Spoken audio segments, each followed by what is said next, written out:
आज का जो आपका क्लास होने वाला है वो क्लास 9 का, जैसे कि अभी ज्योग्राफी आप लोग का चल रहा है, क्लास 9 का ज्योग्राफी का पार्ट 3 होने वाला है। ठीक है, इसमें हम लोग चैप्टर नंबर 3 पढ़ने वाले हैं कि चैप्टर नंबर 3 में आखिर इंपॉर्टेंट चीज़ क्या दिया गया है। जैसे ही क्लास 9 के अगर के आप यहाँ पे आइएगा ज्योग्राफी में, एससीईआरटी का ज्योग्राफी जो भी मैं पढ़ा रहा हूँ, देखिए ये एनसीईआरटी और एससीईआरटी दोनों है। जो बेसिकली फॉलो किया गया है वो एससीईआरटी फॉलो किया गया है।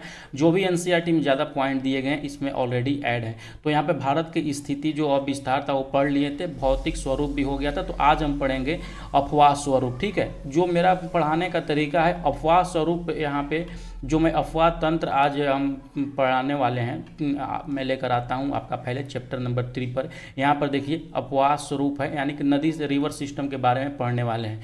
चैप्टर को स्टार्ट करने से पहले मैं आपको दिखाऊंगा कि आखिर इस चैप्टर से क्लास 9 के जो चैप्टर हैं, चैप्टर नंबर 3 जो रिवर सिस्टम है आपका यहाँ पे, उसमें से सवाल कितना पूछा गया। जो अभी आप स्क्रीन पर देख रहे होंगे ये है आपका यहाँ पे 6 to 8 का जो आपका टीआरई 2.0 एग्ज़ाम हुआ है, टीआरई 2.0 उसका ये पेपर है सोशल साइंस का। इसमें देखिएगा तो ज्योग्राफी में 10 नंबर क्वेश्चंस में आपका क्लास 9 के चैप्टर नंबर 3 से सवाल पूछे गए थे कि भारत का सबसे दूसरा बड़ा जलप्रपात कौन था, शिव समुद्रम जो है वो किस नदी पर स्थित है। तो ऐसे ही अगर के एससीईआरटी में जब आइएगा तो यहाँ पे देखिए, यहाँ पे बहुत बेहतरीन तरीका से यहाँ पे आपका इस चैप्टर में दिया गया है, जो कि मैं अपने यहाँ पे नोट्स में भी ऐड कर दिया हूँ। देखिए यहाँ पे मैं आपको एक बार दिखाना चाहूँगा। कावेरी नदी में जैसे ही आइएगा तो वो चीज़ यहाँ पे मैंने बहुत ही बेहतरीन तरीक़े से यहाँ पे ऐड कर दिए हैं। जैसे कि यहाँ पे देख सकते हैं कि शिव समुद्रम जो है, जो जलप्रपात भारत का दूसरा सबसे बड़ा प्रपात है, जो कावेरी नदी पर स्थित है, शिव समुद्रम जलप्रपात। ठीक है, तो यही सवाल पूछा गया था आपका यहाँ पे क्लास 6 to 8 के एसएसटी में। और फिर अगर के 9-10 में जो टीजीटी आपका सोशल साइंस हुआ था वहाँ पर, जो टीआरई 2.0 में, उसमें एक सवाल पूछा गया था इसी चैप्टर से, आपका क्लास 9 के चैप्टर नंबर 3 से। मेरे बताने का मकसद ये है कि जो आप पढ़ रहे हैं वो देख लीजिए कितना इंपॉर्टेंट है। तो आपका टीआरई 2 में एक 6 to 8 सोशल साइंस में और 9-10 में आपसे सवाल पूछा गया था। उस चैप्टर से 2 सवाल हो गए यहाँ पे। जो पूछा गया था कि 1952 ईस्वी में राष्ट्रीय वन नीति के अनुसार भारत में वन आवरण का वांछित प्रतिशत क्या है, तो 33% यहाँ पे होना चाहिए, जो कि यहाँ पे आपका इसी चैप्टर में अगर लास्ट में देखिएगा तो ये चीज़ आपका यहाँ पे दिया गया है कि पर्यावरण की दृष्टि से यहाँ पे कुल राष्ट्र का भूभाग का 33% भाग पर वन आच्छादित होना चाहिए। ये चीज़ यहाँ पे दिया गया है। ठीक है, तो इस बताने का मतलब ये था कि आप इस चैप्टर का है आप इम्पोर्टेंस समझ लीजिए। ठीक है, अब बिना देर किए हम इस क्लास को स्टार्ट करेंगे। जिसको भी इसका PDF चाहिए, मैं बताना चाहूँगा, अगर जिसको भी क्लास 6 से लेकर क्लास 10 तक का ज्योग्राफी का PDF चाहिए, ज्योग्राफी तो मात्र हमसे ले सकते हैं 99 रुपये। बनाने में और रिसर्च करने में बहुत ज़्यादा मेहनत लगती है दोस्तों, इसलिए ये मामूली सा फ़ी रखे हैं ताकि जो भी मैंने मेहनत की है वो बेकार ना जाए। ठीक है, तो जिसको भी चाहिए होगा यहाँ पे दिए गए नंबर पे 91 76 800 345, इस नंबर पर हमको व्हाट्सएप कर दीजिएगा। बोल दीजिएगा कि ज्योग्राफी चाहिए या और भी कुछ चाहिए मटेरियल, तो आप बता सकते हैं वहाँ पे। ठीक है, तो बिना देर किए क्लास को हम स्टार्ट करेंगे। इस क्लास का इंपॉर्टेंस आप लोग देख लीजिए कि आपका जो 6 to 8 और 9 to 10 दोनों में से सवाल यहाँ से पूछा गया है। तो जो टीआरई 3 होने वाला है एग्जाम, या सक्षमता परीक्षा होने वाला है, कोई भी परीक्षा होने वाला है, तो इसमें से सवाल आपसे पूछा जा सकता है। ठीक है, तो बिना देर किए हम स्टार्ट करेंगे। जैसे ही पहला आइएगा चैप्टर नंबर 3 में क्लास 9 का, उसका नाम है अपवाह स्वरूप। ठीक है, एक नदी तंत्र द्वारा जिस क्षेत्र का जल प्रवाहित होता है उसे अपवाह द्रोणी या बेसिन कहते हैं। यानी कि जिस क्षेत्र में ये जो नदी बहती है, ये बहने का ही मतलब एक तरह से बोल सकते हैं वो अपवाह द्रोणी हुआ, उसका बेसिन हुआ उसका। ये चीज़ यहाँ पे दिया गया है। किसी भी अपवाह तंत्र का विकास वहाँ की भू आकृति से निर्धारित होती है। भू आकृति के आधार पर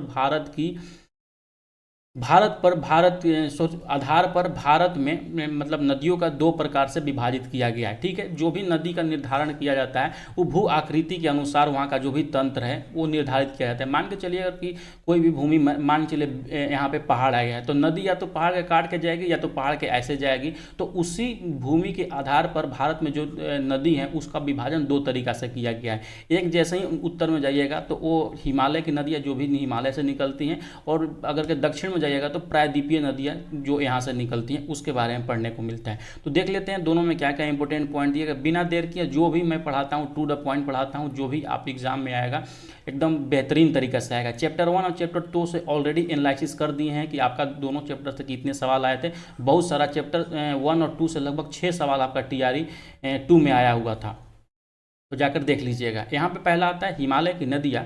हिमालय की नदियाँ में अगर के आप देखिएगा तो सबसे ज़्यादा जो वहाँ की नदियाँ जो पाई जाती हैं, बारहमासी पाई जाती हैं, उसमें हमेशा यहाँ पे पानी रहता है, वो अस्थायी नदी होती है। ठीक है, क्योंकि देखिए जो हिमालय है वो बर्फ़ से घिरा हुआ क्षेत्र है। हिमालय कुछ जो बर्फ़ है पिघलती रहती हैं, जो भी नदियाँ वहाँ से निकलती रहती है बारहमासी होती हैं, हमेशा चलती रहती हैं। इसको मौसम से, बारिश वगैरह से कोई उतना प्रभाव नहीं पड़ता है। ठीक है, विश्व का जो सबसे बड़ा अफवाह बेसिन है वो अमेजन नदी का है, ये चीज़ आप लोग याद रखिएगा। VVI है, आपसे ये सवाल पूछा गया है, TRE 1 में पूछा गया था, PGT में ये सवाल पूछा गया था। ठीक है, अगला जो सवाल है कि सिंधु एवं ब्रह्मपुत्रा जैसी भारत की प्रमुख नदियां हिमालय से निकलती हैं। याद रखिएगा, जो सिंधु नदी है और ब्रह्मपुत्रा नदी है ये कहाँ से निकलती हैं, तो ये हिमालय से निकलता है, तथा इन नदियों के प्रवाह के क्रम में पर्वतों को काटकर गार्ज का निर्माण किया जाता है। तो यहाँ से आप समझ सकते हैं कि जो भी नदी अगर के पर्वत को काट कर पार करेगी उससे गार्ज का निर्माण करेगी। तो सवाल आपसे पूछ सकता है कि नदियों के द्वारा पहाड़ों को काटने की प्रक्रिया को क्या कहा जाता है, तो याद रखिए गार्ज कहा जाता है। ये सवाल आपसे पूछा जा सकता है। ठीक है, तो ये बस यही इतना ही चीज़ इंपॉर्टेंट आपका दिया था उस बुक्स में, ज़्यादा करने का कोई ज़रूरत नहीं है। ठीक है, उसके बाद आता है प्रायद्वीपीय नदियाँ। यहाँ पे प्रायद्वीपीय नदियाँ के बारे में पढ़ने को मिलता है। जैसे कि मैंने बताया दो तरीके की नदियाँ होती हैं, एक जो हिमालय। आगे बढ़ने से पहले मैं आप लोगों को बताना चाहता हूँ, जितने भी लोग घर बैठे अपना BPSC TRE 3.0 का तैयारी कर रहे हैं या कोई भी ऐसा वनडे एग्जाम का तैयारी कर रहे हैं, उनके लिए जो मैं आपका BPSC का सिलेक्शन किट बनाया हूँ बहुत ही यहाँ पे इंपॉर्टेंट होने वाला है। खास करके जो मद्देनजर रखा गया है इसमें आपका बिहार स्टेट हो गया, सक्षमता परीक्षा हो गया, या BPSC का 3.0 आपका एग्जाम हो गया, उसको देखते हुए इस कोर्स को मैं मतलब नोट्स को बनाया हूँ। जो कि आपका सिलेबस है BPSC का TRE का एग्जाम का, वो चाहे PRT के लिए हो, TGT के लिए हो या PGT के लिए हो, ये सिलेक्शन किट सबके लिए काम आएंगे। ठीक है, इसमें मैं आपको क्या क्या कंटेंट प्रोवाइड करने वाला हूँ आप एक बार देख लीजिएगा। जो सिलेबस है जिससे आपका सिलेक्शन होने का बहुत ज़्यादा चांसेस बढ़ जाएंगे, वही चीज़ मैंने यहाँ पे अवेलेबल मतलब कराने का कोशिश किया हूँ आपको, जिसमें कि SCERT और NCERT जो भी है चैप्टर वाइज नोट्स मैं आपको दे दूंगा। याद रखिए ये सारा चीज़ जो मैं अवेलेबल करा पाऊंगा ओनली हिंदी मीडियम में करा पाऊंगा। ठीक है, चैप्टर वाइज नोट्स क्लास 6 से लेकर क्लास 12 तक मैं आपको प्रोवाइड कराऊंगा, जिसमें आपका साइंस होगा, हिस्ट्री होगा, ज्योग्राफी होगा, पॉलिटी होगा और इकोनॉमिक्स होगा। मैथ वगैरह का भी मैं प्रोवाइड कराऊंगा, उसको थोड़े दिन के बाद मैं आपको बताऊंगा। ठीक है, इसके बाद जो है क्लास 6 से लेकर क्लास 12 तक जो मैं यहाँ पे आपका नोट्स प्रोवाइड कराऊंगा उसका चैप्टर वाइज MCQs बना दूंगा एग्जाम से पहले तक, ताकि आपको जैसे ही आप लोग यहाँ पे वन लाइनर जो नोट्स हैं उसको तो पढ़ लीजिएगा, उसको पढ़ने के बाद प्रैक्टिस कहाँ कीजिएगा, तो जो भी मैं यहाँ पे MCQs इसमें ऐड करूँगा वो वहाँ पर आप उसको प्रैक्टिस कर सकते हैं। ये जो MCQs होगा ऑल एग्जाम में जो भी चीज़ें होंगी उसमें इंक्लूड मैं कर दूंगा उस चैप्टर से, और भी कहीं कौन कौन से परीक्षा में सवाल पूछे गए हैं, ताकि आपका यहाँ से परीक्षा का एक अच्छा तैयारी हो पाएगा। अगला पॉइंट जो तीसरा नंबर कंटेंट में मैं आपको प्रोवाइड करने वाला है BPSC का प्रीवियस ईयर क्वेश्चंस। अगर कि आप लोग TRE 1 और 2 को एनालिसिस कीजिएगा कि BPSC का प्रीवियस ईयर क्वेश्चन से बहुत सारा सवाल वहां पे देखने को मिले थे, तो उसका मैं सब्जेक्ट वाइज MCQs आपको प्रोवाइड कराऊंगा। हर सब्जेक्ट चाहे हिस्ट्री हो, चाहे वो EVS हो, आपका ज्योग्राफी हो, पॉलिटी हो, साइंस हो, मैं सारा कुछ यहाँ पे प्रोवाइड कराऊंगा आपको। ठीक है, यहाँ तक कि BPSC का जो मैथ का प्रीवियस ईयर क्वेश्चन है विद सोल्यूशन मैं आपको वहाँ पे प्रोवाइड करा दूंगा। टॉप 1000 आपका एग्जाम से पहले मैं करंट अफेयर्स आपको प्रोवाइड करा दूंगा, ताकि करंट अफेयर कहाँ से पढ़ें, कैसे पढ़ें, उसका टेंशन आपको खत्म हो जाए, जिसमें लगभग 400-500 क्वेश्चन आपके बिहार अपने स्पेशल होंगे, बाकी 500 सवाल में इंडिया और वर्ल्ड के जो भी मेरे अकॉर्डिंग आपको इंपॉर्टेंट रहेगा मैं यहाँ पे इंक्लूड कर दूंगा। ये जो सवाल रहेंगे वो MCQs के फॉर्म में रहेंगे, तो आप लोग याद रखिएगा, इसको आप लोग प्रैक्टिस भी कर सकते हैं। उसके बाद भारत का राष्ट्रीय आंदोलन कितना इंपॉर्टेंट है आप लोगों ने तो एग्जाम में देख लिए होंगे। हर एग्जाम में आपको 5 से 6 सवाल यहाँ पे देखने को मिलेंगे, और ये सारा सवाल के जब मैं एनालिसिस वीडियो में जाकर देख सकते हैं, मेरा नोट से बहुत ही बेहतरीन सवाल यहाँ से देखने को मिले थे, तो इसका एक सेपरेट PDF में दूंगा, ताकि जो भी चीज़ें होंगी वहाँ से क्लियर हो जाएंगी। अगर के BPSC सिलेक्शन किट में 6 नंबर जो मैं आपको कंटेंट प्रोवाइड करूंगा, जितने BPSC के टायर 1 यानी कि TRE 1 और 2 में जो भी क्वेश्चंस हैं वो सारा का सारा MCQs के फॉर्म में आपको दे दूंगा, ताकि आप एक बार देख लीजिएगा कि परीक्षा में सवाल कैसे आ रहे हैं, विथ आंसर ये रहेंगे, आप लोग समझ जाइएगा। Bihar special previous year question जो भी BPSC का है मैं आपको प्रोवाइड करा दूंगा। इतना जो आप कर लीजिएगा ना, तो आपका जो सिलेक्शन के चांसेस हैं बहुत ज़्यादा बढ़ जाएंगे दोस्तों। जिनको भी अगर तैयारी करना चाहिए तो ये जो भी मैंने चीज़ यहाँ पे डिस्कस की हैं उस पर आप अच्छे से पकड़ बना लीजिए, आपका बहुत ज़्यादा ही नंबर एग्जाम में आ जाएंगे, बहुत अच्छा खासा नंबर आ जाएंगे, सिलेक्शन का जो चांसेस है दोस्तों वह बहुत हाई हो जाएंगे। ठीक है, ये पूर्णतः आपका TRE 1 और TRE 2 पर आधारित मैं ये नोट्स बनाया हूँ। आप TRE 1 और 2 में भी मैं BPSC का सिलेक्शन किट दिया था, बहुत लोगों का यहाँ पे सिलेक्शन हुआ है और इसके बारे में वीडियो ही बनाया हुआ हूँ इससे पहले कि TRE जो भी मैं यहाँ पे TRE 2 में जो दिया था BPSC का सिलेक्शन किट, उसमें कितने सवाल आए हैं, तो जाकर वहाँ पे ऑथेंटिसिटी इसका चेक कर सकते हैं कितना बेहतरीन चीज़ दिया है। ये जिनको भी चाहिए ये मात्र अभी अगर परचेज कीजिएगा तो मात्र 499 रुपीज़ में यहाँ पे परचेज कर सकते हैं। ये दाम बढ़ने से पहले आप लोग परचेज कर लीजिएगा। और क्या आप सेल्फ स्टडी कर रहे हैं, आप लोग इतना चीज़ों को अगर बुक्स पर परचेज करने जाइएगा ना तो कम से कम हम बोल रहे हैं कि 3000 का आपका बुक्स हो जाएगा। साथ में जो एक एक चैप्टर में आप पढ़िएगा तो उसमें बहुत सारा टाइम चला जाएगा। इसीलिए ये सारे चीज़ों को समराइज करके मैं एक जगह पर आपको देने का कोशिश किया हूँ ताकि आपको ज़्यादा इधर से उधर भटकने की जरूरत नहीं पड़े। दोस्तों आप इसको ऑफर प्राइस अभी है 499 में आप अवेल कर सकते हैं, ले सकते हैं। ठीक है, इसको बनाने में बहुत ज़्यादा मेहनत लगे हैं, इसीलिए मैं सोच रहा हूँ जो भी ले कैंडिडेट वो पढ़ने वाला बच्चा ही ले और पढ़कर अपना सिलेक्शन ले। ठीक है, जिनको भी चाहिए होगा दिए गए नंबर पे, यहाँ पे जो नंबर आप लोगों को दिखाई दे रहा होगा 9176800345 पर हमको व्हाट्सएप कीजिए। कॉल करने का थोड़ा सा अवॉइड कीजिएगा, थोड़ा सा हम कॉल हो सकता है नहीं रिसीव कर पाए, व्हाट्सएप कीजिएगा, मैं वहाँ पे देख लूँगा। ठीक है, तो चलिए वीडियो को अपना स्टार्ट करते हैं। जो भी पढ़ाई चल रहा है हमारा से निकलती है, अब एक जो प्रायद्वीपीय भारत से निकलती है उसके बारे में। ठीक है, प्रायद्वीपीय नदी की जो अधिकांश नदियां होती है वो मौसमी होती है, यानी कि बरसात के दिनों में उफान मारती है और जब बरसात खत्म हो जाएगी तो यहाँ पे पानी बहुत कम हो जाता है या सूख भी जाता है।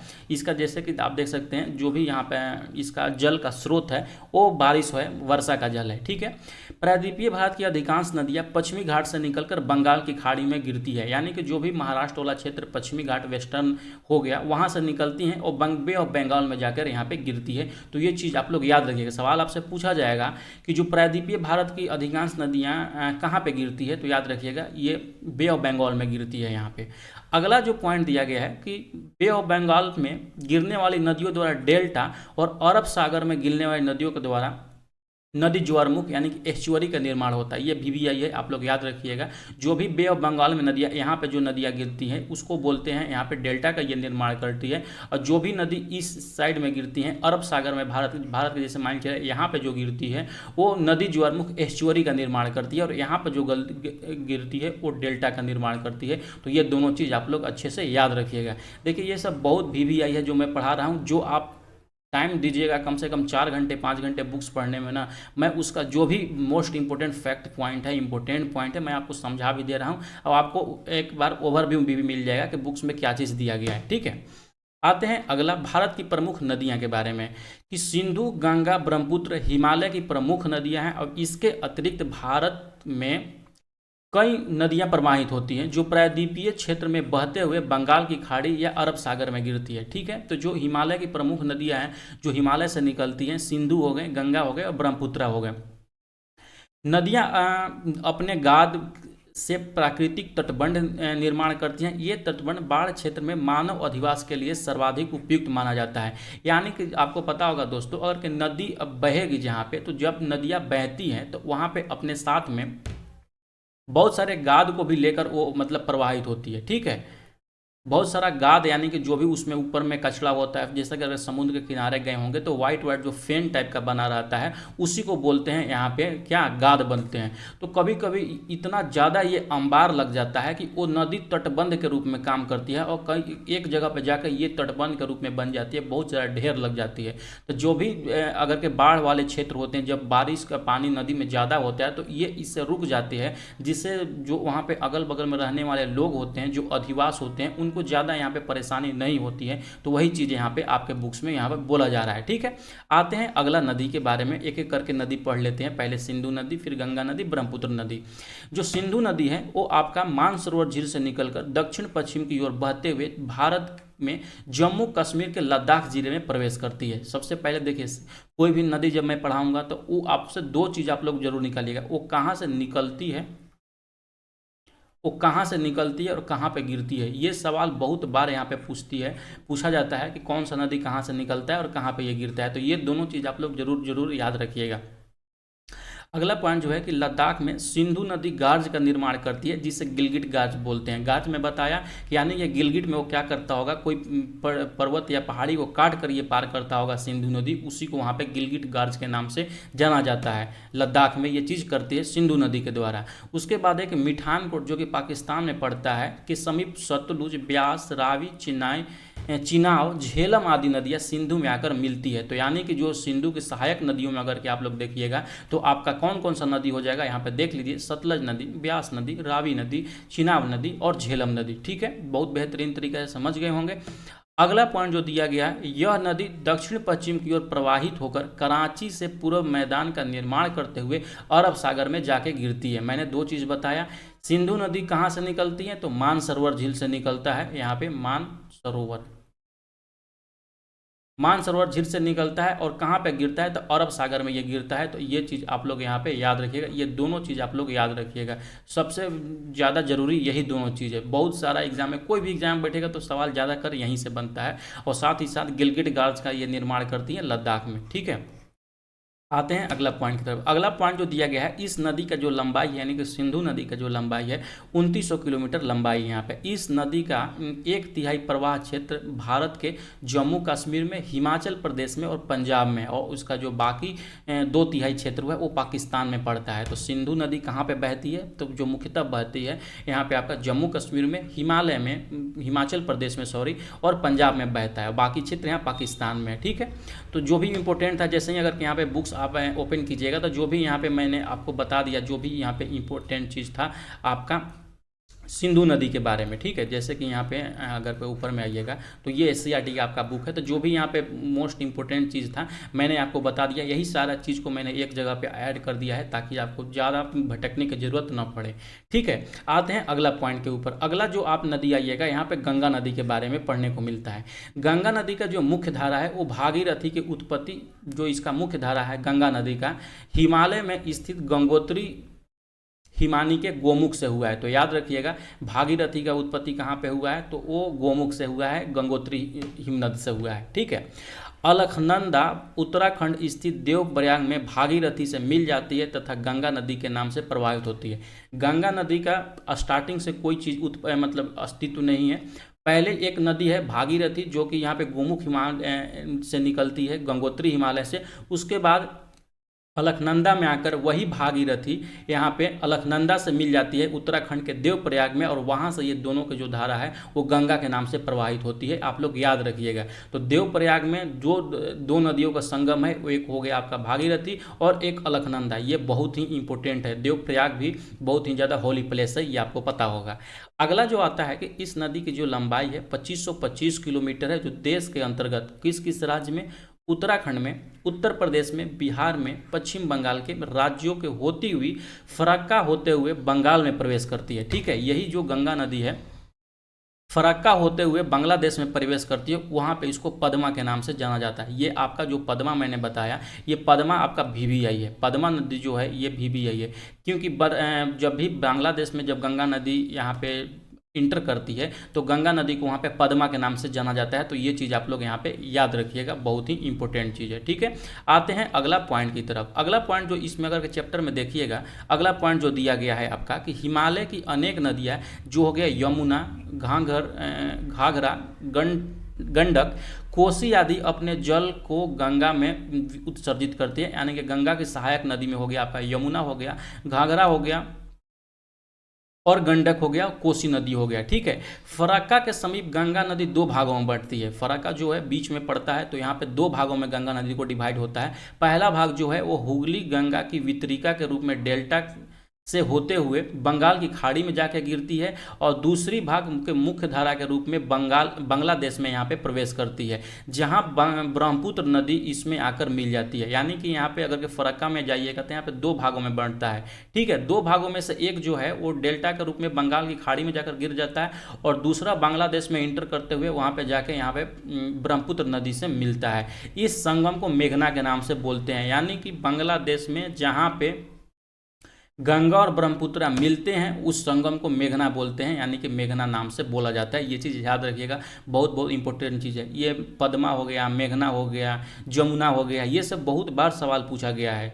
और हर एग्जाम में पूछा जाता है। ठीक है, अगला जो पॉइंट है कि गंगा एवं ब्रह्मपुत्र नदी बंगाल की खाड़ी में गिरने से पूर्व एक विशाल डेल्टा का निर्माण करती है। इस डेल्टा का नाम जो है सुंदरबन का डेल्टा है। और आपको पता होना चाहिए सुंदरबन का डेल्टा दुनिया में सबसे बड़ा नदी डेल्टा है गंगा और ब्रह्मपुत्र का, ये भी आप लोग याद रखिएगा। ठीक है, सिंधु एवं गंगा नदी के मध्य अरावली जो की पहाड़ी पड़ती है, यह जल विभाजक का कार्य करता है। ये भी याद रखिएगा, इस सवाल पूछा गया है इसलिए मैं यहाँ पे ऐड किया गया हूँ।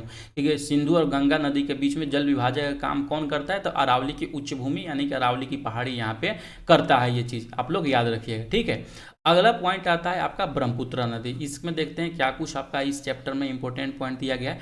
इस नदी का जो उत्पत्ति हुआ है वो तिब्बत में स्थित मानसरोवर झील से हुआ है, जहाँ से सिंधु का हुआ था वहीं से इसका भी हुआ है। ठीक है, इसका लंबाई जो है 2900 किलोमीटर से भी अधिक है ब्रह्मपुत्र नदी का।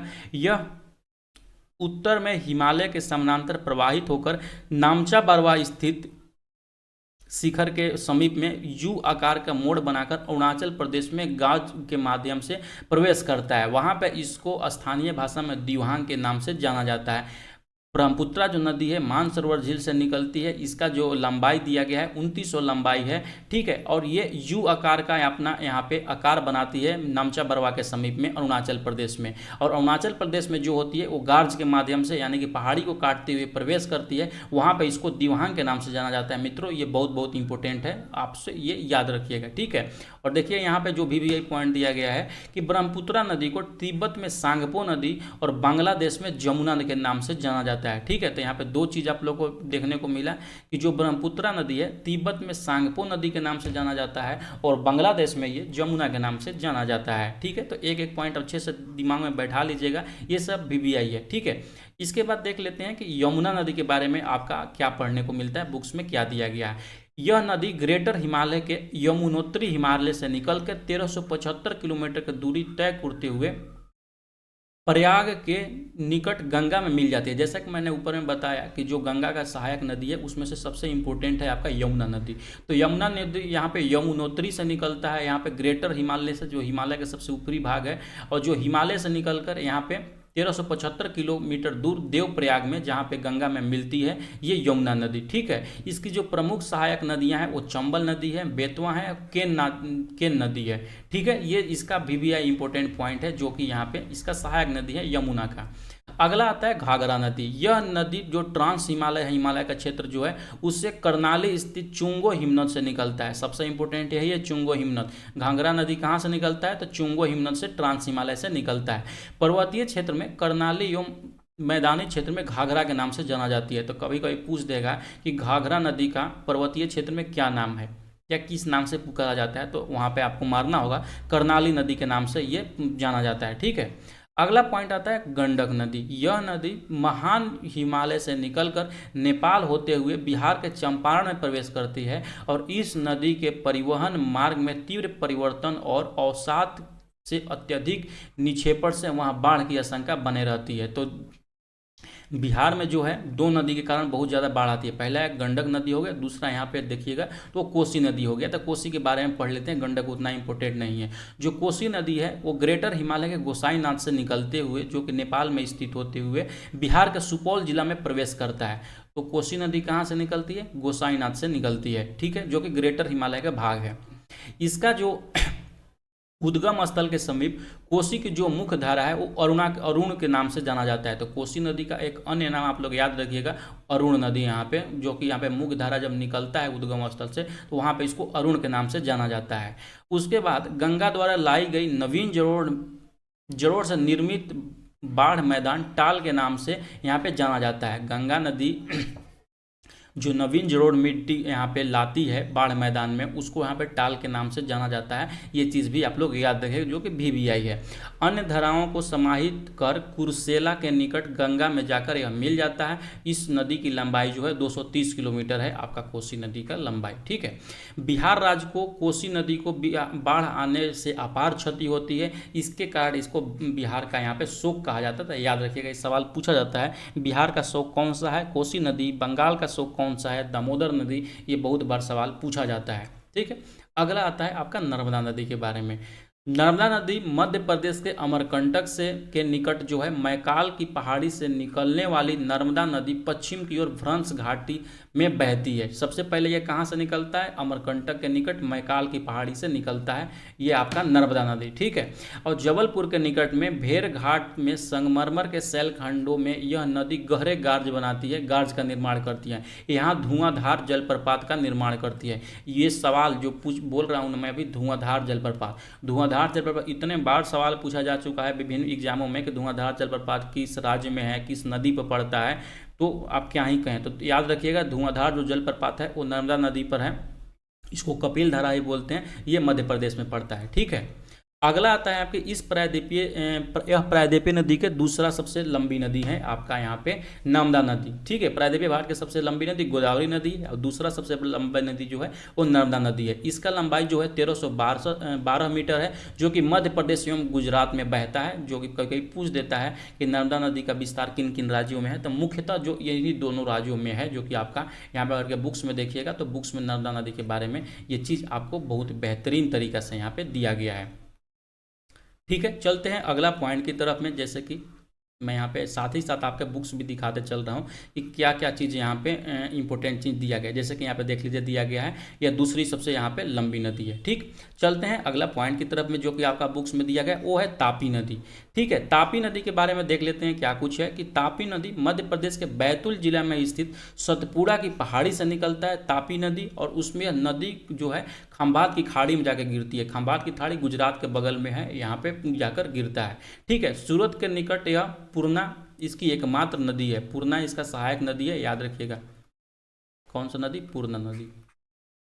इसके अतिरिक्त पश्चिम की ओर बहने वाली नदियों में गुजरात की साबरमती तथा माही प्रमुख नदी है। पश्चिम की ओर बहने वाली नदी कभी कभी पूछ देता है कौन कौन सी नदियां हैं, तो ये एक हो गया आपका साबरमती नदी और माही नदी प्रमुख नदी है, जो कि पश्चिम में बहती है। ताप्ती नदी भी पश्चिम में ही बहती है, उसके साथ साथ यहाँ पे आपका साबरमती नदी, माही नदी, ये सब आपका पश्चिम में बहती है, यानी कि इस डायरेक्शन में बहता है यहाँ पे, ठीक है। इसके अतिरिक्त पश्चिमी घाट पर्वत से निकलकर अनेक नदियां अरब सागर में गिरती है, यानी कि पश्चिमी घाट से ही निकलती हैं और जाकर वो अरब सागर में ही गिरती है। इसमें कौन कौन सा नदी है? गोवा का मांडवी नदी और जुआरी नदी। ये देखिए, आप कुछ भी याद नहीं रखे, लेकिन ये नदी कहाँ से मतलब किस राज्य में बहती है ये आप लोग याद रखिएगा। मांडवी और जुआरी गोवा की दो प्रमुख नदियाँ हैं, और हमेशा सवाल पूछा जाता है कि मांडवी नदी किस राज्य में है, कहाँ से निकलती है, ऐसा कुछ, ठीक है। और कर्नाटक का कालिंदी नदी, गंगावेली नदी, सरवती नदी, नेत्रवती नदी और केरल का पेरियार नदी, पंबा नदी, मणिमाल नदी इसकी प्रमुख छोटी तीव्रगामी नदियां हैं, इसकी सहायक नदियां जो कि साथ साथ बहती है, ठीक है। आशा करता हूं समझ गए। ये सारी नदियां जो हैं साबरमती और माही पश्चिम की ओर बहने वाली नदियां हैं, जो जाकर अरब सागर में वहां पे गिरती है, ठीक है। चलते हैं अगला पॉइंट की तरफ। अगला पॉइंट भी यहाँ पे दिया गया महानदी के बारे में, तो बुक्स में ज़्यादा कुछ नहीं दिया गया। महानदी जब मैं आपका एमसीक्यूज कराऊंगा तो इस रिगार्डिंग आपको बहुत सारा जो भी डाउट होगा वहाँ पे क्लियर कर देंगे। अब एक बेहतरीन सवाल जो भी, जैसे कि मैं जब एमसीक्यूज आपको कराऊंगा ना चैप्टर वाइज, वहाँ पर मैं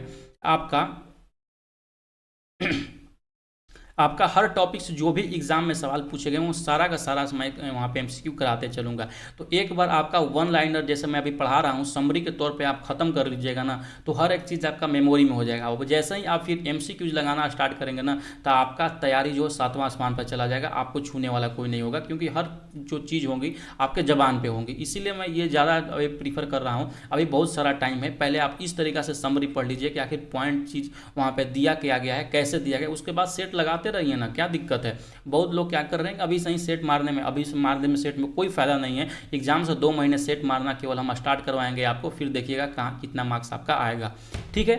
अगला चलते हैं यहाँ पे गोदावरी नदी, ठीक है। गोदावरी नदी, यह नदी महाराष्ट्र के नासिक के निकट पश्चिमी घाट से निकलती है। गोदावरी नदी यह प्रायद्वीपीय नदियों में सबसे लंबी नदी है, जैसे कि ऊपर में मैंने बताया। लंबाई के कारण ही इसको दक्षिण की गंगा या वृद्ध गंगा के नाम से जाना जाता है। भारत की सबसे लंबी नदी गंगा नदी, गंगा नदी को ही, जैसे भारत में सबसे लंबा नदी हो गया गंगा नदी, उसी तरह दक्षिण भारत में अगर प्रायद्वीपीय भारत में देखें तो वहाँ पे दक्षिण की गंगा के नाम से जाना जाता है गोदावरी को, अब इसी को वृद्ध गंगा के नाम से जाना जाता है। ये दोनों याद रखिएगा। जो गोदावरी नदी है वो नदियों में सबसे लंबा है, ठीक। आपका डाउट क्लियर हो गया होगा। अगला पॉइंट होता है कृष्णा नदी के बारे में। पश्चिमी घाट स्थित महाबलेश्वर के महाराष्ट्र के निकट एक स्रोत से निकलकर, कृष्णा नदी कहाँ से निकलती है, मान के चलिए कि महाबलेश्वर से ही निकलती है। ये लगभग 1290 किलोमीटर क्षेत्र में प्रवाहित होकर यह बंगाल की खाड़ी में गिरता है। यह अपवा बेसिन का विस्तार महाराष्ट्र में, कर्नाटक में, आंध्र प्रदेश राज्यों में स्थित है। ये कृष्णा नदी का, ठीक है। कृष्णा नदी पर एक बहुत ही इंपॉर्टेंट बांध बनाया गया है। यह बांध स्थित है, बहुत बार एग्जाम में पूछता है, आप कमेंट सेक्शन में जरूर बताइएगा वो कौन सा बांध है, ठीक है। अगला आता है यहाँ पे कावेरी नदी। कावेरी नदी की उत्पत्ति पश्चिमी स्थित ब्रह्मगिरी की पहाड़ियाँ से हुई हैं। इस नदी का अफवाह बेसिन है, कहाँ कहाँ पे बहती, अफवाह मतलब याद यहाँ पे वो बहती है, सिंपल याद रखिएगा। इसका जो अफवाह बेसिन है वो तमिलनाडु, केरल, कर्नाटक राज्यों में फैला हुआ है, ठीक है। अंततः यह नदी तमिलनाडु की कुडलूर से दक्षिण में बंगाल की खाड़ी में जाकर मिल जाती है, यानी गिरती है कावेरी नदी, ठीक है। उपरोक्त नदियों के अतिरिक्त बहुत सारे छोटी छोटी नदियां हैं जो पूर्व की ओर बहती है, जिनमें दामोदर नदी, ब्राह्मणी नदी, वैतरणी नदी, स्वर्णरेखा नदी प्रमुख है। मैंने बताया ऊपर में तापी नदी और जो माही नदी है वो आपका पश्चिम में बहने वाली नदी है। यहाँ पे जो चीज़ें हैं जो कि बे ऑफ बंगाल में जाकर गिरती है नदियों में, वो दामोदर नदी, ब्राह्मणी नदी, वैतरणी नदी और स्वर्णरेखा नदी बहुत प्रमुख है। ये सवाल बहुत बार बहुत सारे एग्जाम में पूछा गया है, कौन सा दिशा में बहती है, कौन नदी कहाँ पर गिरती है, तो ये चीज़ याद रखिएगा। अब ये जो मैंने अभी ये चीज़ वो आपको बताएं, ये वाला कि शिव समुद्रम जो है जलप्रपात, वो भारत का दूसरा सबसे बड़ा यहाँ पे प्रपात है जो कि कावेरी नदी पर स्थित है। जलप्रपात के बिजली घर से मैसूर एवं कोलार स्वर्ण क्षेत्र को विद्युत प्रदान किया जाता है। अब यही सवाल जैसे कि मैंने अभी क्लास 6 to 8 में यहाँ पे पूछा गया था, मैंने बताया आपको कि ये जो सवाल है आपका सवाल बहुत सवाल पूछा गया। जैसे कि देख लीजिए यहाँ पे सवाल क्या पूछा गया था कि भारत का दूसरा सबसे बड़ा जलप्रपात शिव समुद्रम कहाँ पर स्थित है, किस नदी पर स्थित है। आपका जो राइट आंसर होता है यहाँ पे कावेरी नदी राइट आंसर होता है, ठीक है। तो यही सवाल पूछा गया था आपका। अगला जो पॉइंट है कि यहाँ से तो आपको दिमाग में हिट हुआ होगा कि तो शिव समुद्रम जलप्रपात है कावेरी नदी पर जो स्थित है, ये दूसरा सबसे बड़ा जलप्रपात है भारत का। तो आखिर पहला कौन सा है, तो भारत का सबसे बड़ा जो जलप्रपात है कुंचिकल जलप्रपात, जो कि कर्नाटक के भीमोगा जिले में स्थित है, ये सबसे बड़ा जलप्रपात है, ठीक है। आशा करता हूँ समझ गए होंगे।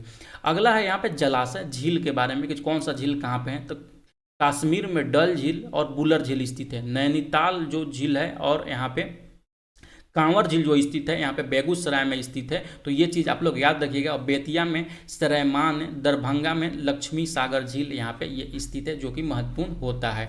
अगला पॉइंट आता है कि निर्माण की दृष्टि से झीलों कितने प्रकार के होते हैं, कौन कौन से प्रकार होते हैं, जो जैसे ही बुक में आइएगा तो यहाँ पे नीचे में अगर आपको दिखाना चाहूँ जलाशय के नीचे में कि निर्माण के दृष्टि से आपको यहाँ पे बहुत सारा झील के बारे में पढ़ने को मिलता है कि धसना घाटी का झील क्या है, गोखुर झील क्या है, क्रेटर झील किसे बोलते हैं, लैगून झील क्या है। तो जो बस इंपॉर्टेंट है, जो हमको लगता है कि आपका परीक्षा में पूछा जा सकता है, मैंने वही चीज़ यहाँ पे आपका इंटर कर दिया है। धसना घाटी झील क्या चीज़ है कि धसना घाटी में जब जल जमाव होता है तो इस प्रकार का झील का निर्माण करते हैं। इस जैसे धसना घाटी झील हुआ ना, इसको नाम से ज़्यादा आपको उदाहरण याद रखना होगा कि जो अफ्रीका में इस प्रकार का जो झील है उसका संख्या बहुत ज़्यादा है वहाँ पे। जैसे में विक्टोरिया झील, रुडोल्फ झील, न्यासा झील इसके उदाहरण है। साथ ही साथ भारत का जो तिलैया बांध के द्वारा धसना में कृत्रिम झील बनाया गया है, कहाँ पे, तिलैया बांध द्वारा, ठीक है। तो ये चीज़ आप लोग याद रखिएगा। अगला आता है यहाँ पे गोखुर झील। गोखुर जो झील स्थित है बेतिया का सरैया मान या बेगूसराय का कांवर झील इसका उदाहरण है, गोखुर झील का उदाहरण है। कभी कभी पूछ देता है कि बिहार में गोखुर झील का उदाहरण कौन कौन है इसमें, और 3-4 ऑप्शन दे देगा, इसको हिंट दे देगा आपको कि कांवर झील जो है जो कि स्थित है बेगूसराय में, गोखुर झील का ही उदाहरण है। अगला आता है आपका क्रेटर झील। जब ज्वालामुखी के क्रेटर से राख और लावा का आना बंद हो जाता है तो उस क्रेटर में जो क्या होता है कि वर्षा के दिनों में वर्षा का जल भर जाता है, उसके जल जमाव के कारण वहाँ पे क्रेटर झील का निर्माण होता है। तो आप लोग समझ गए, जो इस प्रकार का झील है वो बोलोविया का टिटिकाका झील, टर्की का वान झील इसके उदाहरण है। और भारत का जो भी लुनार झील स्थित है महाराष्ट्र में, वो भी क्रेटर झील का उदाहरण है, ये चीज़ याद रखिएगा। और यहाँ से सबसे बहुत बार सवाल पूछा गया कि वान झील कहाँ पर स्थित है, तो याद रखिएगा वान झील टर्की में स्थित है, टिटिकाका झील बोलोविया में स्थित है, लोनार झील महाराष्ट्र में स्थित है भारत के। अगला आता है लैगून झील। लैगून का उदाहरण भारत स्थित चिल्का और पुलकट यहाँ पे झील स्थित है, लैगून झील में आते हैं। अवरोधक झील किसको बोलते हैं? कभी कभी पर्वतीय प्रदेशों में भूस्खलन के कारण चट्टानें गिरकर नदियों में प्रवाह को रोक देते हैं। जैसे अवरोधक झील क्या हुआ कि पर्वतीय क्षेत्र है, बहुत ऊंचा ऊंचा पर्वत पहाड़ है वहाँ पे, ठीक है, और वहाँ पे भूस्खलन यानी कि जब मान के चलिए भूकंप वगैरह आया तो वहाँ से बड़ा पहाड़ जो है नदी में गिरता है और पानी को वहाँ पे रोक देता है। जो पानी को जहाँ पे रोक देता है उसी तरह के वहाँ पे जब एक झील का निर्माण होता है उसको अवरोधक झील बोला जाता है। सिंपल भाषा में आप लोग याद रखिएगा, ठीक है। अगला पॉइंट जो दिया गया है आपका वो हिमानी झील के बारे में दिया गया है कि हिमालय क्षेत्र में हिमानी द्वारा निर्मित झीलों को हिमानी झील बोलते हैं। हिमालय क्षेत्र में जो भी होता है, जैसे कि हो गया नैनीताल झील, भीमताल झील, सातताल झील, इसका उदाहरण है, ठीक है। अगला आता है 7 नंबर में कि भूगर्भीय क्रिया से निर्मित झील। जो भूगर्भित क्रिया यानी कभी प्लेट विवर्तनी के कारण जो भी चीज़ें हुई वहाँ पे चीज़ कुछ दिया गया है कि जम्मू कश्मीर में वुलर जो मीठे पानी का झील है, भारत का सबसे बड़ा झील है मीठे पानी का वुलर झील। जल विद्युत पैदा करने के लिए नदियों पर बांध लगाए जाने से भी झील का निर्माण होता है। जैसे भांखड़ा नांगल परियोजना के विकास से गोविंद सागर झील का यहाँ पे निर्माण हुआ है, ठीक है। लोकटक झील, बड़यानी जैसे कई मीठे पानी का झील एक साथ राजस्थान का रवणयुक्त सांभर झील, इसी प्रकार की झीलें स्थित है, ठीक है। आप लोग समझ गए होंगे ये चीज़ों को। अगला पॉइंट निकल कर सामने आता है कि मानव सभ्यता की जीवन रेखा के रूप में नदियाँ। अब यहाँ पे बहुत सारा इंपॉर्टेंट पॉइंट जैसे ही अगर आप बुक्स में जाइएगा तो यहाँ पे आप लोग के लिए बहुत सारा पॉइंट यहाँ पे दिया गया है कि मानव सभ्यता के जीवन रेखा के रूप में नदियाँ जो हैं यहाँ पे बहुत सारा चीज़ दिया गया है, तो उसको देख लेते हैं एक नज़र में क्या क्या कुछ यहाँ पे दिया गया है। सिंधु घाटी में हड़प्पा मोहनजोदड़ो, हांगहो नदी घाटी में चीन की तथा नील नदी घाटी में मिस्र की सभ्यता का यहाँ पे विकास हुआ है, याद रखिएगा।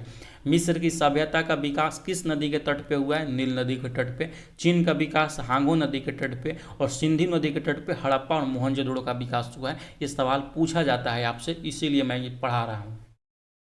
अगला जो आता है कि प्रागैतिहासिक मानव संस्कृति की खोज का प्रथम श्रेय जो जाता है, यानी कि प्रागैतिहासिक काल में मानव की संस्कृति की खोज किसने किया था?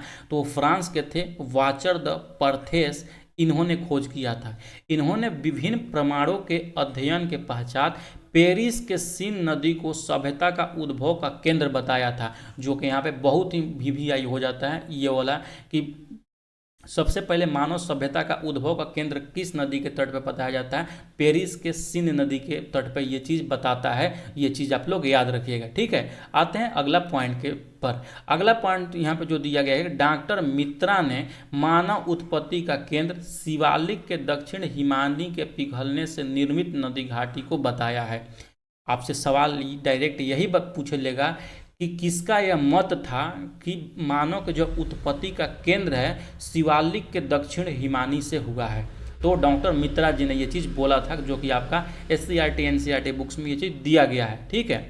अगला पॉइंट है कि पटना स्थित गांधी सेतु भारत का सबसे लंबा सड़क पुल है, जिसका निर्माण 1984 ईस्वी में हुआ था, ठीक है। तो गांधी सेतु पर जो भी लोग टहल रहे होंगे इस टाइम वीडियो देखने के टाइम में, समझ लीजिएगा बाबू, उसका जो निर्माण हुआ था आपके जन्म से पहले हुआ था, 1984 ईस्वी में ही उसका निर्माण हुआ था। अगला है कि बड़े आकार के झील को समुद्र भी कहते हैं। जैसे कि बड़ा आकार का जब झील हो जाता है तो उसको समुद्र भी बोलते हैं। जैसे कैस्पियन सागर झील हो गया, मृत सागर झील हो गया, अरल सागर हो गया इत्यादि। और आपका ये होमवर्क है, कहीं से भी आपको कमेंट सेक्शन में अगर आप सिंसियरली पढ़ रहे हैं तो ये जरूर बताइएगा कि कैस्पियन सागर झील कहाँ पर स्थित है, मृत सागर झील कहाँ पर स्थित है, अरल सागर झील कहाँ पर स्थित है, ताकि हमको पता लगे कि कितने लोगों ने वीडियो को यहाँ तक देखा है और सिंसियरली देख रहा है, ऐसे नहीं कि मजे के लिए लोग देख रहा है।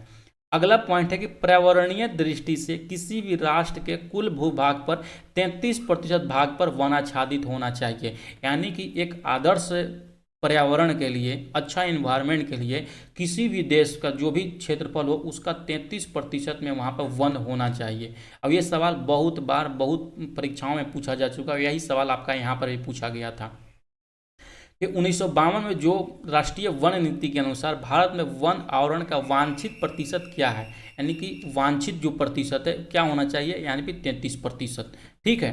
भारत में वर्तमान में अगर जाइएगा तो शायद 24.8% जो है नया वन नीति के अनुसार इतना अभी वन क्षेत्र है। ठीक है, आते हैं अगला के पॉइंट की तरफ। अगला पॉइंट है कि भारत सरकार ने गंगा कार्य परियोजना को 1985 ईस्वी में प्रारंभ किया था। टिहरी परियोजना का विकास भागीरथी नदी पर हुआ था, जिसे 2400 मेगावाट का यहाँ पे विद्युत का उत्पादन किया जाता है। यही सब सवाल आपका टीआरई में देखने को मिलेगा। कितना लोगों तो इसको पढ़ने में नीरस लगता होगा कि मतलब मज़ा नहीं आ रहा है। बाबू मज़े के लिए जब तक पढ़ते रहोगे सिलेक्शन नहीं होने वाला है, पढ़ाई कड़वा ही होता है, ये बात आप लोग समझ लीजिए। ठीक है, अगर कि आप सेक्रीफाइस नहीं कीजिएगा, टाइम नहीं दीजिएगा, बुरी चीज़ों से लड़िएगा नहीं, तब से आपको सफलता कहाँ से मिलेगी। आप लोग सोचिएगा कोई मतलब बहुत मधुर मधुर में जो हमको आता है वही सब पढ़ा के लोग चले जाएं और हमको पढ़ने में भी आनंद आ जाए, उसके बाद पता चलेगा कि आपका सिलेक्शन ही नहीं हो रहा है, आपका सिलेबस ही कंप्लीट नहीं हो पा रहा है। तो इसीलिए जो सिलेबस है भले ही थोड़ा सा बड़ा हो, उसको पढ़ने में मज़ा नहीं आ रहा हो। एनसीईआरटी एचसीईआरटी इतना टफ चीज़ है कि आपको जब आप बुक्स खरीद लीजिएगा तो पढ़ने में समझ में नहीं आएगा कि उसमें चीज़ क्या है। इसीलिए मैं जितना चाह रहा हूँ कि जो भी शॉर्ट चीज़ है, जो भी इंपॉर्टेंट चीज़ है, बस वो आप लोग पढ़ लीजिए, इतना में काम आपका हो जाएगा। इसीलिए मैं आप अच्छे से ये पढ़ा रहा हूँ चीज़ों को। नहीं तो मैं भी 10 सवाल लेकर आता MCQs के रूप में, वहाँ पे बोल देता कि बाबू ये देख लो, ये सवाल का आंसर ये हो जाएगा, इसके बारे में ये हो जाएगा, बस हो गया। और चैप्टर में क्या दिया है क्या नहीं दिया है, कौन सा इंपॉर्टेंट पॉइंट है, उससे कोई मतलब ही नहीं है। तो उस तरीक़ा से पढ़ाई मैं पढ़ाऊँगा, लेकिन इसको कराने के बाद वो पढ़ाऊँगा मैं, ताकि दोनों चीज़ आपको कवर हो जाए। पंडित जो नेहरू थे, जो भारत के प्रथम प्रधानमंत्री थे, नदी घाटी परियोजना को आधुनिक भारत का मंदिर कहा था। यह VVIA बहुत सारा एग्जाम में पूछा जा चुका है। भागीरथी नदी पर स्थित जो टिहरी परियोजना है, विश्व की 5वीं और एशिया की सबसे बड़ी नदी घाटी परियोजना है। याद रखिएगा, एशिया की सबसे बड़ी नदी घाटी परियोजना भागीरथी नदी परियोजना कहाँ पर स्थित है? टिहरी नदी पर स्थित है। सॉरी, भागीरथी पर स्थित है, टिहरी परियोजना इसका नाम है। भारत की सर्वाधिक प्रदूषण वाली जो नदियां हैं, जो प्रदूषित नदियां हैं, जिसमें साबरमती नदी और माही नदी, यमुना नदी है। दिल्ली में चल जाना भाई साहब, तो यमुना नदी का तो दुर्गति हुआ है कि क्या ही कहें। इतना प्रदूषित है कि बल्कि गलती से अगर पी लीजिएगा ना तो समझिए गलती से बहुत भयानक तबीयत खराब होने वाला है आपको। बहुत ज़्यादा जहरीला पानी होते जा रहा है दिल्ली में ये यमुना नदी का। अगला आता है, अगला नहीं, यहाँ पे आपका जो चैप्टर 3 था, चैप्टर 3 समाप्त होता है। ठीक है, चैप्टर 3 जैसे ही कोई चैप्टर आप पढ़ते हैं, जैसे कि अभी दिखा देते हैं, जैसे ये चैप्टर में आइएगा तो चैप्टर जैसे खत्म होने के बाद यहाँ पे देखिएगा नीचे में कुछ MCQs दिए हुए रहते हैं। यहाँ पे देखिए MCQs दिए गए हैं इस चैप्टर के, क्या कौन सा चीज़ यहाँ पे स्थित है। तो इस MCQs को हम लोग कर लेते हैं। लक्ष्मी सागर झील कहाँ पे स्थित है? वो आपका बिहार में स्थित है। ठीक है, और कौन सा लवणीय झील है? तो वो है आपका सांभर झील। गंगा नदी पर स्थित सेतु किस शहर के निकट अवस्थित है? गंगा नदी के जो गांधी सेतु है वो पटना में अवस्थित है। यहाँ पे चीज़ें दिया गया है। कौन सा नदी भ्रंश घाटी से होकर बहती है? तो ताप्ती नदी जो है वो भ्रंश घाटी से होकर गुजरती है। कौन सी नदी प्रायद्वीपीय भारत की सबसे लंबी नदी है? वो गोदावरी नदी है। और दूसरी सबसे लंबी कौन सा है? जैसे कि वीडियो में मैंने ऊपर में बताया, आप कमेंट में जरूर बताइएगा। ठीक है, सिंधु जल समझौता कब हुआ था? तो ये हुआ था 1960 ईस्वी में। ठीक है, उसके बाद अगर यहाँ पे देखिएगा सवाल में कि सांगपो नदी किसका उपनाम है? गंगा नदी, ब्रह्मपुत्र नदी, सतलज नदी या गोदावरी नदी का? तो जो ये सांगपो नाम है वो ब्रह्मपुत्र नदी का यहाँ पे नाम से जाना जाता है। अगला आता है कि इनमें से गर्म जल का जलप्रपात है कौन सा? कोकोलक, गशोपा, ब्रह्मकुंड या शिव समुद्रम? तो जो ब्रह्मकुंड है ये गर्म जल का है कुंड है। अगला है यहाँ पे कि कोसी नदी का उद्गम स्थल कहाँ पे स्थित है? तो ये नेपाल के गोसाई धाम से निकलता है, जो कि मैंने ऊपर में बताया। ठीक है, आशा करता हूँ कि आपको ये वीडियो अच्छा लगा होगा। अगले दिन जैसे ही नेक्स्ट डे होगा, नेक्स्ट जो वीडियो आएगा, इसमें चैप्टर नंबर मैं 4 आप लोगों को पढ़ा दूंगा कि क्या क्या यहाँ पे चीज़ें दी गई हैं। उसके बाद मैं MCQs कराऊंगा। आप MCQs के पीछे मत भागिए, अभी कॉन्सेप्ट क्लियर पर जाइए और आपका NCERT में एक्चुअल में दिया क्या है उसके पीछे भागिए। बहुत सारा सवाल यहाँ पे से ही आ रहे हैं। ठीक है, चलिए मिलते हैं नेक्स्ट वीडियो के साथ में। तब तक के लिए बाय बाय। मुस्कुराते रहिए, पढ़ते रहिए।